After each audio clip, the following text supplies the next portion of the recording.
Hello friend, welcome back to my channel. তো আজকে নিয়ে চলে এসেছি আবার একটা রেসিপি। আর আজকে আমি করছি মাছ আলু দিয়ে টমেটো দিয়ে মটরশুঁটি দিয়ে একটা ঝোল। তো এর মধ্যে দেখো কি কি নিয়েছি। লঙ্কার গুঁড়ো, জিরে গুঁড়ো, ধনে গুঁড়ো, লবণ আর একটু রসুন বাটা নিয়েছি। আর এখানে আছে টমেটো, আলু, পেঁয়াজ আর মাছ আর মটরশুঁটি। তো চলো রান্নাটা শুরু করি। আমি কড়াই বসিয়ে দিয়েছি, কড়াইয়ে তেলও দিয়ে দিয়েছি। এই দেখো তেল দিয়ে দিয়েছি। তো আমি কড়াইয়ে একটু পেঁয়াজ কুচিগুলো দিয়ে নেব আগে। এগুলো সব একসঙ্গে দিয়ে দিলেও ভালো হয়। মাছ টাছ আমি কিছুই ভাজবো না আজকে। তো এই তরকারিটা কিন্তু খুব সুন্দর লাগে গরম ভাতের সঙ্গে। গরম গরম তরকারিটা যদি খাওয়া হয় মানে দারুণ লাগবে খেতে। অবশ্যই বাড়িতে তোমরা ট্রাই করবে। তো দেখতে থাকো রান্নাটা, আমার সঙ্গে থাকো এবং রান্নাটাও দেখতে থাকো। আর এই দেখো মশলাগুলো দিয়ে দিলাম। তার আগে টমেটো দিয়ে দিয়েছিলাম। তো একটু 2-4 সেকেন্ড নেড়ে নেব। তারপর আমি মটরশুঁটি, আলু সবই দিয়ে দেবো। তো এই দেখো কিছুক্ষণ আমি একটু নাড়িয়ে নিলাম।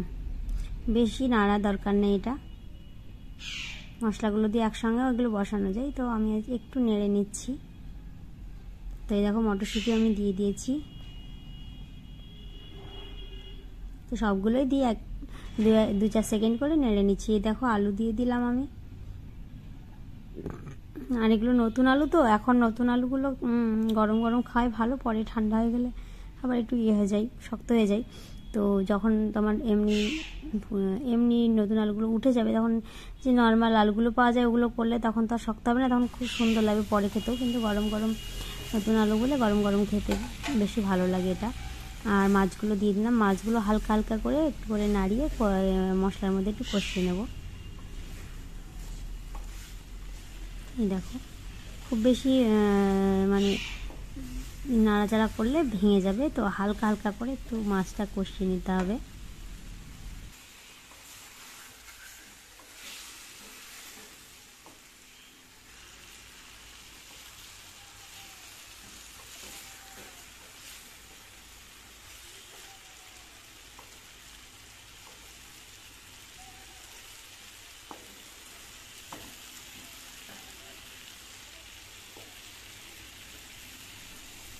খুন্তি দিয়ে একটু উল্টে দেবে মাছগুলো। বেশি আলুর মতো করে কষতে গেলে ভেঙে যাবে। তো একটু উল্টে দিলে এপিট ওপিট যা হবে হবে। আর একটু গরম জল দেবে, পারলে তোমরা একটু গরম জল করেই দেবে। আমি বারবার বলি যে তরকারিতে একটু গরম জল দেওয়াই বেশি ভালো। তো এই দেখো আমি হালকা একটু গরম করেই রেখে দিয়েছিলাম আগে থেকে, তো দিয়ে দিলাম। আর এবার আমি জল দিয়ে একটু ভালো করে নাড়াচাড়া করে একটু ঢাকা দিয়ে দেবো।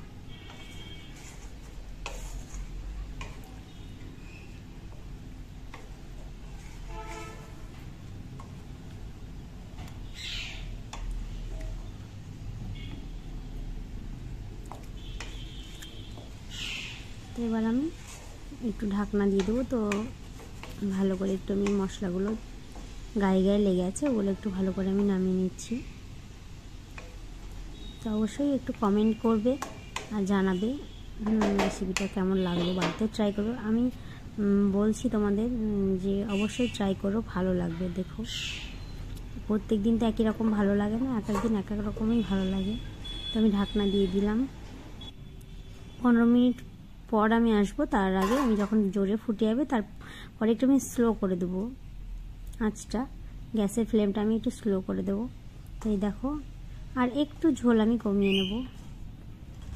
দেখো খুব সুন্দর হয়ে গেল।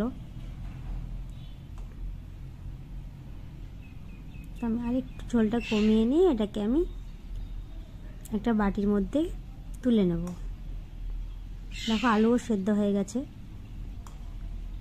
মটরশুঁটিগুলোও খুব ভালোভাবে সেদ্ধ হয়ে গেছে।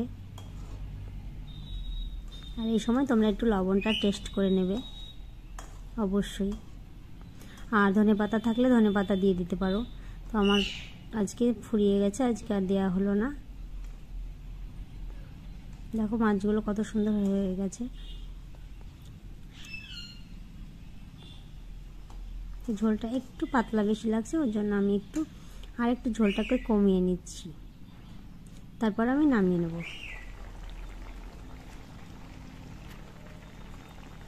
তাই দেখো অনেকটাই কমে গেছে। এবার আমি নামিয়ে নেব।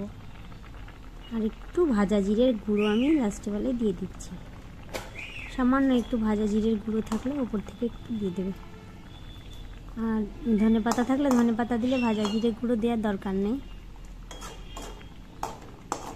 তো আমার ধনেপাতাটা ছিল না, তার জন্য আমি একটু ভাজা জিরে গুঁড়ো দিলাম। তো খুব সুন্দর লাগে এটা খেতে, না খেলে বুঝতে পারবে না, না রান্না করে খেলে বুঝতে পারবে না। তো অবশ্যই রান্না করো আর আমাকে কমেন্ট করে জানাবে কেমন হয়েছে। তো আমি এই দেখো বাটিতে খুলে নিয়েছি। এবারে আমার এটা গরম গরম খাবার পালা। তো আমরা এখন গরম গরম এটা ভাত দিয়ে খাই। আর তোমরা রেসিপিটা অবশ্যই দেখো আর বাড়িতে ট্রাই করো আর খেয়ে অবশ্যই জানাও। তো এই দেখো আমার একদম